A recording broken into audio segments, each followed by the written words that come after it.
July 4th, 2020. Take 2, part 1. Yay. Little twerp in the feeder. I kicked her butt when I was feeding. She got a greasy butt, by the way. I had a greasy boot. I come through here and showed everybody all in eating. Looked really good. Good morning, dancer. Yeah, one of the last show critters around. Hey, talked a bunch of BS, you know, general morning rambles. Should be working on that, but also got to get irrigation going. Oh, who are you interested in there, boy? Which one? Which one are you just being a bully, or are you interested in her? 922, I think. If he's interested, but are you just being a jerk? Because you can't put your head in there. If you put your head in there, I'm going to cut it off. That's not what you're getting out. I ain't cutting the feeder for you. Had all these girls in, all lined up, looking good. Well, for the most part. Some of them are getting a little thin since we're out of pasture, and they should have got fed bales a couple nights ago, and I asked somebody else to do it because I wasn't here to do it. So probably got to do that this morning. Where else was I going? Yeah, I made a little cute one too about the dogs. Y'all know we got Red and we got Blue and their brothers. We got their sister Rainy with the big white spot on her head. So I had them lined up. Well, they lined themselves up. It worked out just right. It was red, white, and blue. Being patriotic today. And these two just think they're starving. First ones I fed when I came in. They could use some hay. Yeah. Of course, the hay's buried. I'm not sure why these tubs got to be here. I really don't know why.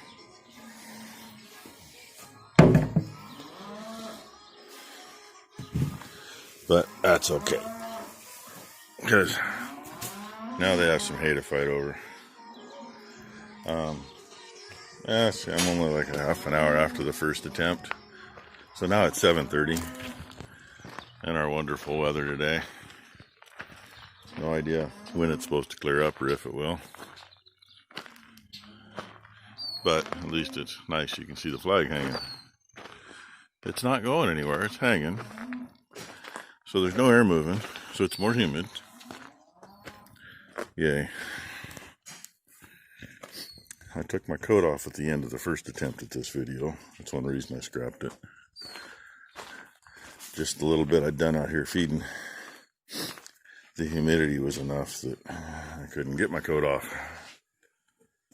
And then being soaked, it's still warm. I don't think I'm any drier now than I was then. And there's the twins' mama, Boomer.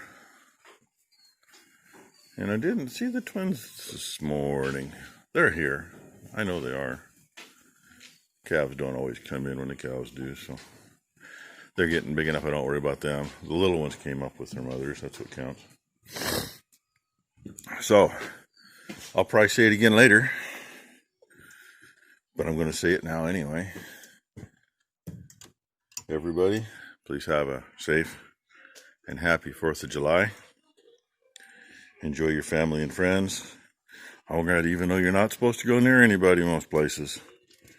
You know, our governor has ordered us that we're to stay home. Well, she's ordered everybody to stay home for way too long anyway. And if I stay home all the time, I can't get anything done. And she expects me to get things done. Well, she doesn't. Let me put it this way. She doesn't want agriculture anyway. So she doesn't expect me to do anything. But our president does. So he's just made it so she can't tell me that I have to stay home. And yeah, I haven't touched it since last night, but it's on here. One thing, it'd be nice to be able to turn things and, you know, make sure that things are working appropriately, but that's kind of hard to do. We don't blow the thing out. All we do is make sure that the metal pieces are empty of water at the end of the year. Book says you don't need to worry about the hose. The hose is made to handle being frozen with water in it and not exploding. So, like I say, we just don't worry about it. I know some guys do. We didn't worry about it last year. Of course, we didn't expect to be done when we were either. That's one thing that makes it more difficult to work on, because lifting it, all I could do was pry up on from the bottom. I don't have anything that'll lift that much, because there's almost 1,000 feet of 3-inch. Yeah, must be 3-inch. 3 or 4. 3. 1,000 feet of 3-inch hose full of water. You do the math on how much water's in there and how much it weighs.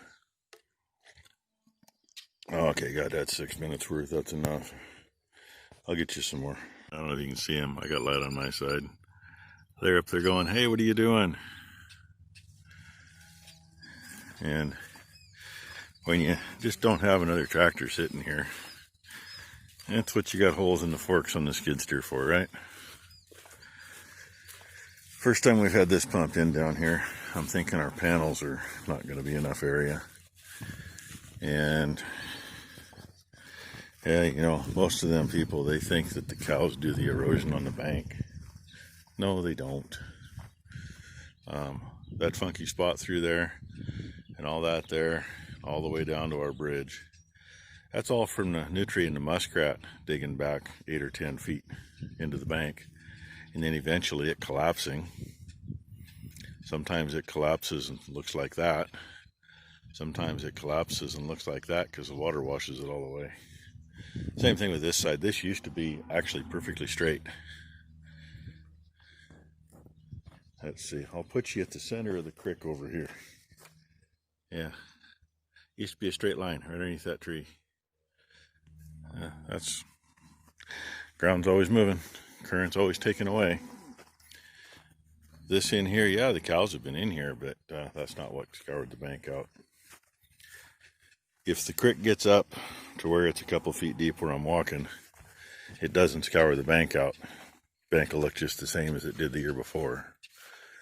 But the last probably 10 years, it has stayed just in the banks. And I'll show you a little something. That post was put in, and that post was put in. There used to be one laying over the top of it, and that's where we backed the pump up to. The only thing that stuck out of the ground was about 4 inches each of those posts. Excuse me. This used to go out, just about to where the wet line is, and then it was a straight drop off. That's from the water. These posts were foot and a half from the creek bank when they were put in. And I suppose they've been here 20, 25 years, I guess. Actually, some decent fence posts they've held up.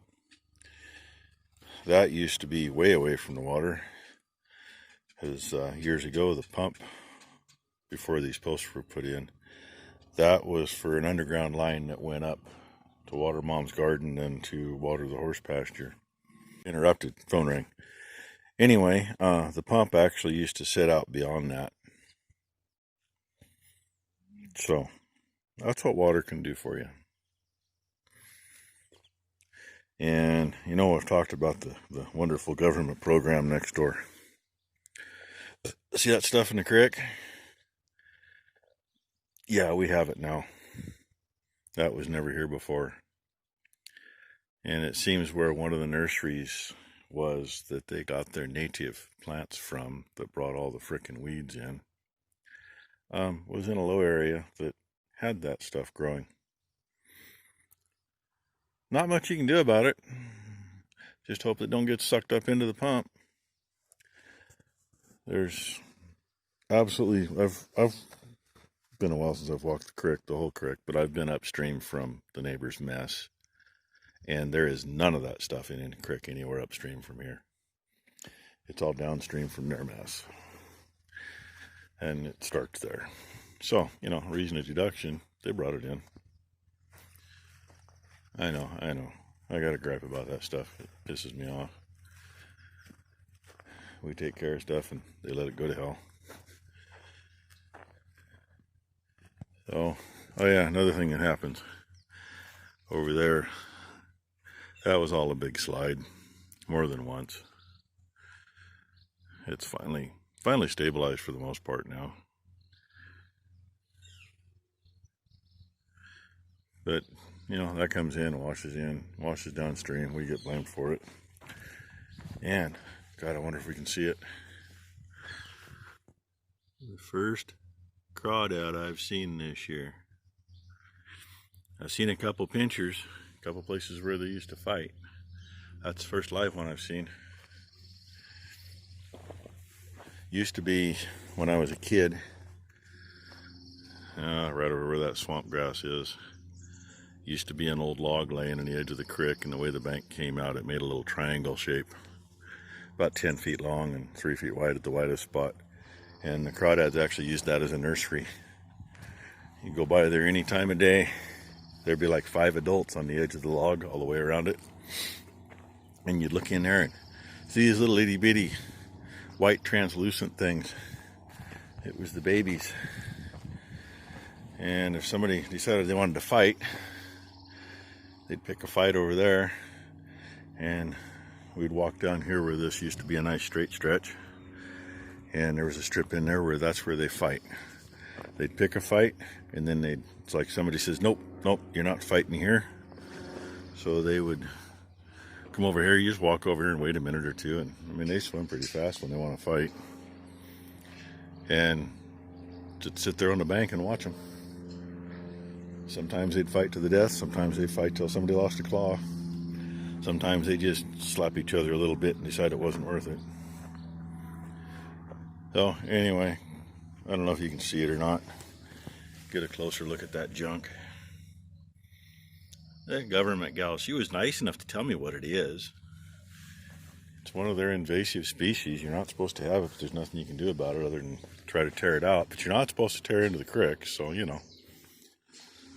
Oh, and by the way, when this was actually up on dry land, the old pole sat, just about where that fence post is. And there was bank beyond it. We actually used to cross right here. It was narrow enough you could get down on the flat that was where this junk's growing, and there was an old root hanging from over there, and you could jump across to it. It's only like a 3-foot jump. Oh well, that's plenty. In case I don't get to it later, and I think I already said it anyway, happy 4th of July, everybody. I'll try to bring you back more, but if I don't, hey, like and subscribe. Here comes my suction line. We're going to try to get this in. In the meantime, I got to move these panels around so we can get in. I think we have to bring more panels down too, because high water this year did a number. It was straight across here last year when we pulled the pump out, and now we got more up here, but yeah, hopefully that's a long enough line to work. Better work.